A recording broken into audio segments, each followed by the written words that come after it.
Ma prédication n'a point consisté en discours de sagesse humaine, mais en démonstration de l'esprit, afin que votre foi fût fondée non sur la sagesse des hommes, mais sur la puissance de Dieu. 1 Corinthiens 2, 4, 15. Paul ne le parle pas ici comme aux Galates, comme de deux évangiles, mais de la manière de prêcher le même évangile, la croix de Christ. Il leur démontre que les discours pathétiques de la sagesse humaine produisent une foi qui porte le sceau de son origine, une foi qui se fonde sur la sagesse de l'homme.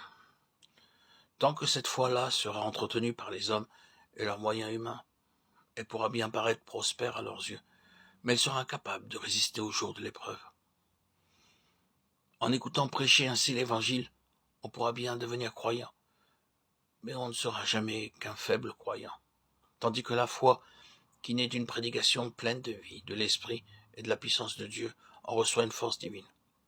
Le croyant qui écoute cette prédication-là est amené par le Saint-Esprit lui-même à regarder au-delà de l'homme qui parle, à se mettre directement en contact avec le Dieu vivant. Et il en reçoit aussitôt une foi qui lui vient de la vertu même de Dieu.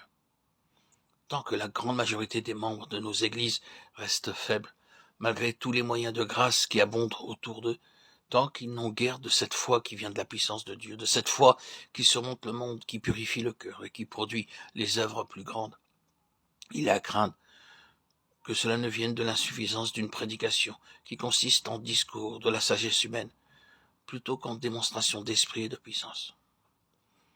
Pour qu'un changement s'opère, soit dans la manière de prêcher, soit dans la manière d'écouter, il faut qu'il s'opère tout d'abord dans la vie individuelle de chacun des croyants. Apprenons à redouter notre propre sagesse. Confie-toi en l'Éternel de tout ton cœur et ne t'appuie pas sur ta prudence. Proverbe 3, 5. Si quelqu'un d'entre vous pense être sage en ce monde, qu'il devienne fou pour devenir sage. 1 Corinthiens 3, 18.